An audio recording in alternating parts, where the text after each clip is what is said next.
Non selection है, आप confident हैं कि इस बॉलिंग अटैक के साथ आप बांग्लादेश में अच्छी परफॉर्मेंस कर सकेंगे और वर्ल्ड कप की तरफ सही बिल्डअप हो रहा है?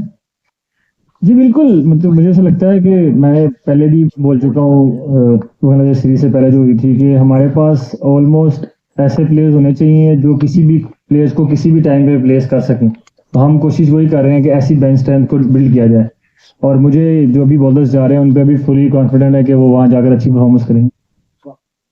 सलमान, अभी ये एशिया कप का भी साल है और अगले साल के शुरू में T20 वर्ल्ड कप होना है, तो क्या कोई आपने पूल ऑफ प्लेयर्स जहन में रखे हुए हैं या फाइनलाइज हुए कि ये वो 20, 25, 30 लोग होंगे जो T20 वर्ल्ड कप तक पाकिस्तान टीम के साथ जाएंगे? फिर अगर आपने कोई पूल ऐसे जहन में रखा हुआ है तो उस पूल में बाबर, रिजवान, शाहीन ये लोग हैं, और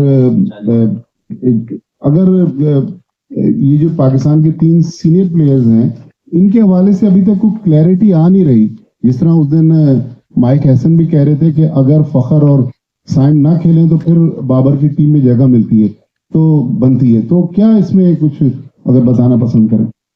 बिल्कुल सर, हमने 25 प्लेयर्स का पूल जो है ना वो हमने कोशिश किया, वो निकाला हुआ है, और गोइंग फॉरवर्ड आपको नजर आएगा कि वही 25 प्लेयर गोइंग फॉरवर्ड खेलेंगे टिल वर्ल्ड कप। और उनमें बिल्कुल वो तीनों सीनियर प्लेयर हैं, उन्होंने पाकिस्तान के लिए बहुत परफॉर्मेंसेस की हैं, तो वो बिल्कुल उस पूल में ज़रूर हैं। और जो है कि बाबर और रिजवान और शेन के बारे में मेरे ख्याल से उस दिन माइक ने, मैंने वो प्रेस कॉन्फ्रेंस देखी है, उसमें काफ़ी क्लियर उसने जो चीज़ें हैं काफ़ी कर दी थी कि किस तरह से कौन सा प्लेयर जो है वो किस तरह टीम में फिट हो सकता है। तो वैसे ही वही बातें मैं भी दोहराऊंगा तो फायदा नहीं है, वो उसने बोल दिया है, वही बातें सेम, हम दोनों एक ही पेज पे। अच्छा सलमान, आपने कहा प्लान में तो है शाहीन शाह अफरीदी, लेकिन पीएसएल के टॉप विकेट टेकर भी हैं, वो पीएसएल चैंपियन कैप्टन भी है, 3rd टाइम जीते हैं, लेकिन वो T20 टीम में नहीं है। हमारी सिलेक्शन का जो मयार है वो ज़ाहिर है पाकिस्तान सुपर लीग से T20 में ज़्यादा होती है। दूसरा, हम ये वेस्ट इंडीज से दरख्वास्त कर रहे हैं कि वनडे क्रिकेट को जो है वो T20 क्रिकेट में तब्दील कर दिया जाए। तो हम टेस्ट क्रिकेट और वनडे क्रिकेट से इतनी जान क्यों छुड़ा रहे हैं? क्या ज़्यादा कमर्शलाइजेशन की तरफ हम जा रहे हैं T20 क्रिकेट के लिए? सर, शहनशाह की परफॉर्मेंसेस मतलब इधर बैठकर तो मतलब गिराने की जरूरत ही नहीं है, वो वर्ल्ड क्लास बॉलर हैं और वो गोइंग फॉरवर्ड आपको नजर आएंगे टीम में, और क्योंकि वो पाकिस्तान के मतलब one of the best bowler हैं, और वो जरूर आपको पाकिस्तान की वाइट बॉल में नजर आएंगे गोइंग फॉरवर्ड। और दूसरा, टेस्ट क्रिकेट से और वनडे क्रिकेट से भागा तो नहीं जा रहा मतलब, लेकिन आपने वो देखना है कि आपको फायदा किस चीज़ का है राइट नाउ। जो 50 ओवर वर्ल्ड का वो मेरे ख्याल से 27 के बिल्कुल लास्ट में है, तो उसके लिए भी मेरे से 2 साल पड़े हैं। तो आपको प्रिपरेशन उस चीज़ की करनी होती है जो मतलब अभी अगले नेक्स्ट 6-7 मंथ्स में आपने खेलनी है क्रिकेट, तो इसीलिए वो बोला जा रहा है। और टेस्ट क्रिकेट तो हम लोग मतलब खेलते ही कम है, तो मुझे उसकी उसकी टेस्ट क्रिकेट खेलने की वजह भी लगता है कि हमारी परफॉर्मेंस शायद उसमें ऐसी नहीं है कि हमें उतने टेस्ट मैच मिल पाते हैं। अगर हम भी जाकर लोगों को बाहर टेस्ट सीरीज हराएं, ऑस्ट्रेलिया में, इंग्लैंड में, साउथ अफ्रीका में, तो क्यों ही लोग हमसे खेलना चाहेंगे? तो हमको पहले उसमें अपनी परफॉर्मेंस भी अच्छी करनी है। अच्छा सलमान, पिछले कुछ अर्से में हमने देखा है कि पहले तो कहते थे टैलेंट नहीं है, लेकिन पीएसएल के बाद 40-45 लड़कों का, यंगस्टर का एक ग्रुप आया है जो कि T20 बहुत खेल रहा है, और कुछ को हमने जो बांग्लादेश के खिलाफ हालिया सीरीज थी जगह दी, कुछ को वहां लेके जा रहे हैं। कुछ आपके जहन में T20 स्क्वाड के क्या खदोख्वाल है फ्यूचर में कि इस टाइप के जो खिलाड़ी हैं या ये जो स्क्वाड है जिसको आप लेकर चलेंगे?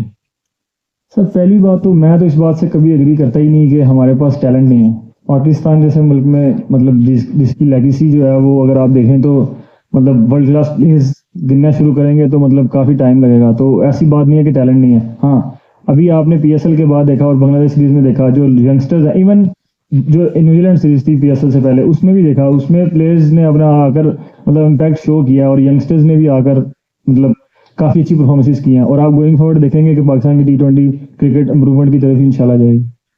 सलमान, थोड़ा सिलेक्शन के बारे से बताइएगा कि आपका कितना उसमें रोल होता है, क्योंकि इनकंसिस्टेंसी नजर आ रही है। तीसरी आपकी सीरीज है, समद आए अब वो टीम के साथ नहीं है, जहादाद आए वो टीम के साथ नहीं है। अगर यंगस्टर आ रहे हैं तो उनका कोई है कि इतना लंबा उनको टाइम देना है? इरफान नहीं है इस बार। और साथ नवाज का बताइएगा, 10 मैचों में 6 आउट हैं, कैसे वो क्वालिफाई करते हैं कि पाकिस्तान टीम के लिए खेल रहे हैं?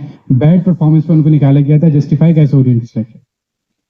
सर, कंसिस्टेंसी अब अगर जैसे न्यूजीलैंड हम गए थे तो ऑलमोस्ट जो प्लेयर्स सारे यंगस्टर्स थे, उसमें से जाहिर बात है कुछ लोग कैरी किए जाएंगे और कुछ लोग नहीं, क्योंकि जो सीनियर प्लेयर है उनको आप बिल्कुल रिटर्न ऑफ तो नहीं कर सकते। तो उसमें ये ज़रूर है, हम लोग किसी को मतलब ऐसा नहीं है कि कोई प्लेयर जो है वो हमारे साथ बिल्कुल नहीं, जैसे इरफान है वो ऑस्ट्रेलिया जा रहे हैं टूर के साथ एज ए कैप्टन, तो वो उनके पास अपॉर्चुनिटी ज़रूर है और गोइंग फॉरवर्ड वो ज़रूर पाकिस्तान की वाइट बॉल क्रिकेट में वो भी आपको नजर आएंगे। तो यंगस्टर्स को जो भी बोला, जैसे ही कोई यंगस्टर अगर नहीं भी करता तो उसके साथ मैसेज कन्वे किया जाता है।